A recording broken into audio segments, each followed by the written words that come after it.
How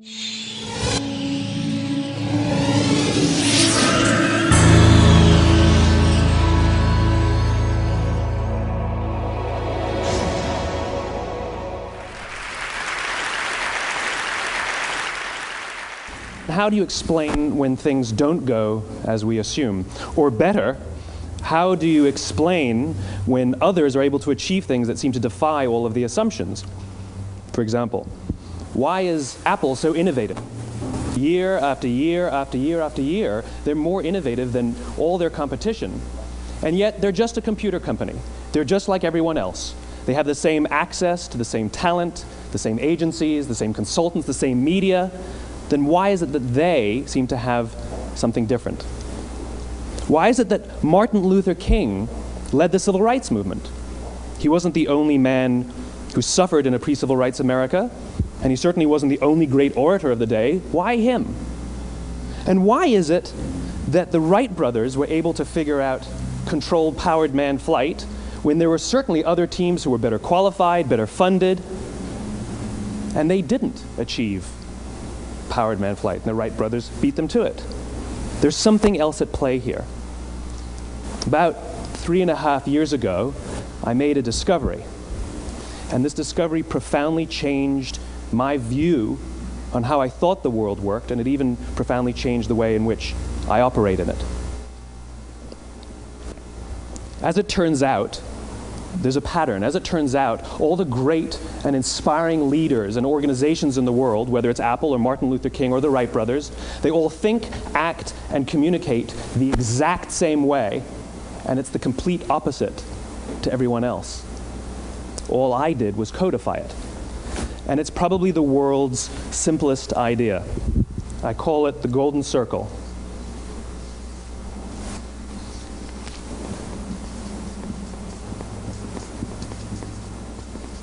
Why, how, what? This little idea explains why some organizations and some leaders are able to inspire where others aren't. Let me define the terms really quickly. Every single person, every single organization on the planet knows what they do, 100%.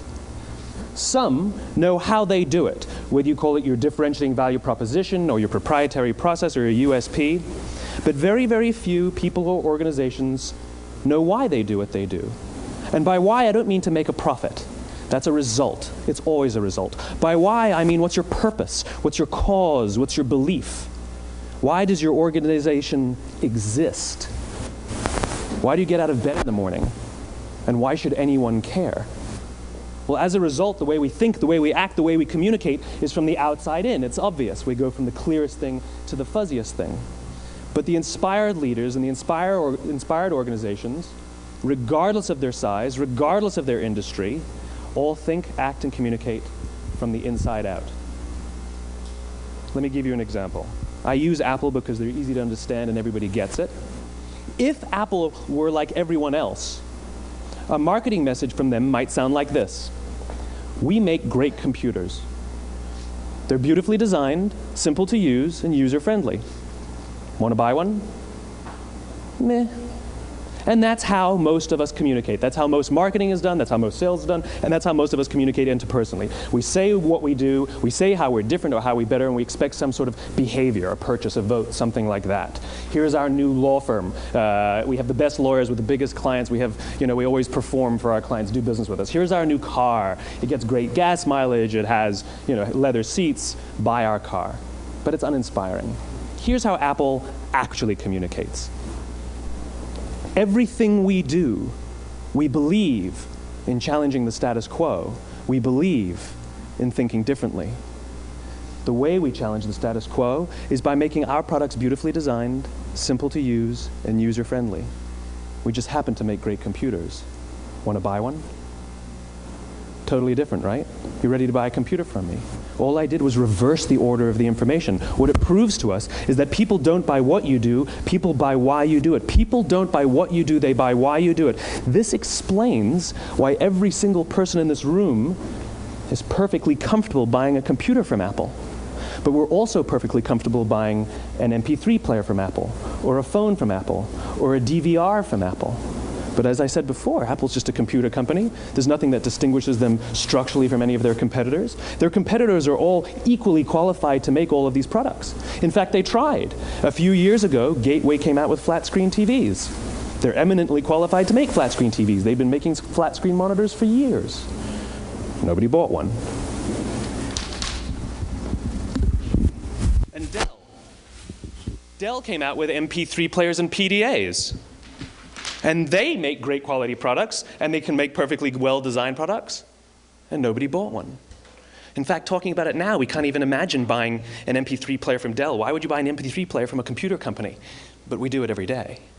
People don't buy what you do, they buy why you do it.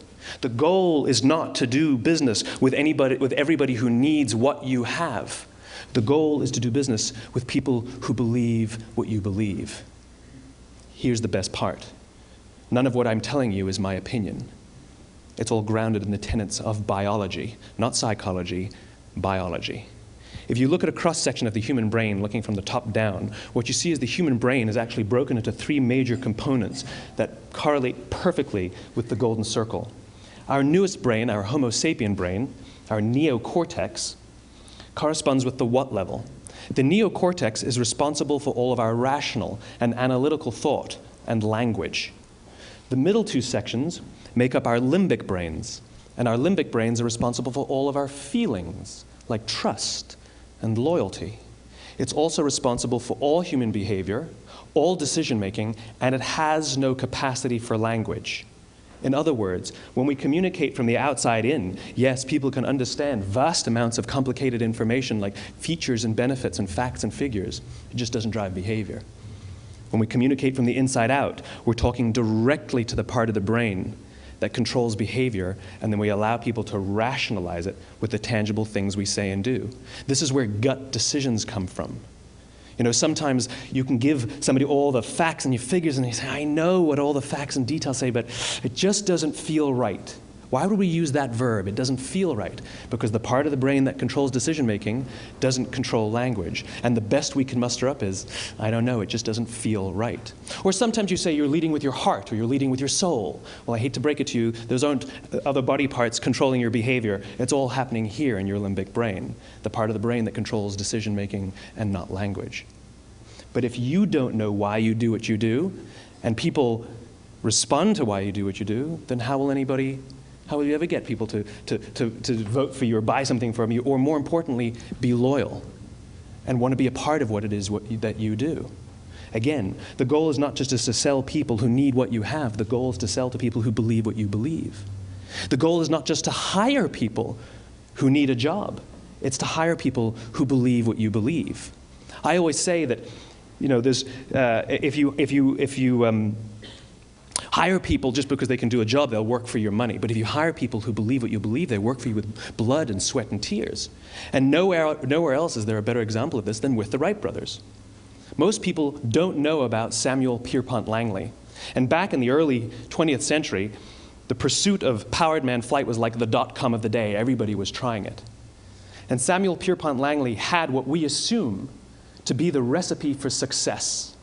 I mean, even now, you ask people, why did your product or why did your company fail? And people always give you the same permutation of the same three things. Undercapitalized, the wrong people, bad market conditions. It's always the same three things. So let's explore that. Samuel Pierpont Langley was given $50,000 by the War Department to figure out this flying machine. Money was no problem. He held a seat at Harvard and worked at the Smithsonian and was extremely well connected. He knew all the big minds of the day. He hired the best minds money could find, and the market conditions were fantastic. The New York Times followed him around everywhere, and everyone was rooting for Langley. And how come we've never heard of Samuel Pierpont Langley? A few hundred miles away in Dayton, Ohio, Orville and Wilbur Wright. They had none of what we consider to be the recipe for success. They had no money. They paid for their dream with the proceeds from their bicycle shop. Not a single person on the Wright brothers' team had a college education, not even Orville or Wilbur. And the New York Times followed them around nowhere. The difference was Orville and Wilbur were driven by a cause, by a purpose, by a belief. They believed that if they could figure out this flying machine, it'll change the course of the world. Samuel Pierpont Langley was different. He wanted to be rich, and he wanted to be famous. He was in pursuit of the result. He was in pursuit of the riches. And lo and behold, look what happened. The people who believed in the Wright brothers' dream worked with them with blood and sweat and tears. The others just worked for the paycheck. And they tell stories of how every time the Wright brothers went out, they would have to take 5 sets of parts because that's how many times they would crash before they came in for supper. And eventually, on December 17th, 1903, the Wright brothers took flight. And no one was there to even experience it. We found out about it a few days later. And further proof that Langley was motivated by the wrong thing, the day the Wright brothers took flight, he quit. He could have said, "That's an amazing discovery, guys. Now we'll improve upon your technology." But he didn't. He wasn't first. He didn't get rich. He didn't get famous. So he quit. People don't buy what you do, they buy why you do it. And if you talk about what you believe, you will attract those who believe what you believe. Well, why is it important to attract those who believe what you believe? Something called the law of diffusion of innovation. And if you don't know the law, you definitely know the terminology. The first 2.5% of our population are our innovators. The next 13.5% of our population are our early adopters. The next 34% are your early majority, your late majority, and your laggards. The only reason these people buy touch-tone phones is because you can't buy rotary phones anymore. We all sit at various places at various times on the scale, but what the law of diffusion of innovation tells us is that if you want mass market success or mass market acceptance of an idea, you cannot have it until you achieve this tipping point between 15 and 18% market penetration, and then the system tips. And I love asking businesses, what's your conversion on new business? And they love to tell you, oh, it's about 10%, proudly. Well, you can trip over 10% of the customers. We all have about 10% who just get it. That's how we describe them, right? That's like that gut feeling, oh, they just get it. The problem is, how do you find the ones that just get it before you're doing business with them versus the ones who don't get it? So it's this here, this little gap, that you have to close, as Geoffrey Moore calls it, crossing the chasm. Because you see, the early majority will not try something until someone else has tried it first. And these guys, the innovators and the early adopters, they're comfortable making those gut decisions. They're more comfortable making those intuitive decisions that are driven by what they believe about the world, and not just what product is available. These are the people who stood online for 6 hours to buy an iPhone when they first came out, when you could have just walked into the store the next week and bought one off the shelf. These are the people who spent $40,000 on flat-screen TVs when they first came out, even though the technology was substandard. And by the way, they didn't do it because the technology was so great. They did it for themselves. It's because they wanted to be first. People don't buy what you do, they buy why you do it. And what you do simply proves what you believe. In fact, people will do the things that prove what they believe. The reason that person bought the iPhone in the first 6 hours, or stood in line for 6 hours, was because of what they believed about the world and how they wanted everybody to see them. They were first. People don't buy what you do, they buy why you do it. So let me give you a famous example, a famous failure and a famous success of the law of diffusion of innovation. First, the famous failure. It's a commercial example. As we said before a second ago, the recipe for success is money and the right people and the right marketing conditions, right? You should have success then. Look at TiVo. From the time TiVo came out about 8 or 9 years ago to this current day, they are the single highest quality product on the market. Hands down, there is no dispute. They were extremely well funded. Market conditions were fantastic. I mean, we use TiVo as a verb. I TiVo stuff on my piece of junk Time Warner DVR all the time. But TiVo is a commercial failure. They've never made money. And when they went IPO, their stock was at about $30 or $40 and then plummeted, and it's never traded above 10. In fact, I don't think it's even traded above 6, except for a couple of little spikes. Because you see, when TiVo launched their product, they told us all what they had. They said, we have a product that pauses live TV, skips commercials, rewinds live TV, and memorizes your viewing habits without you even asking. And the cynical majority said, we don't believe you, we don't need it, we don't like it, you're scaring us.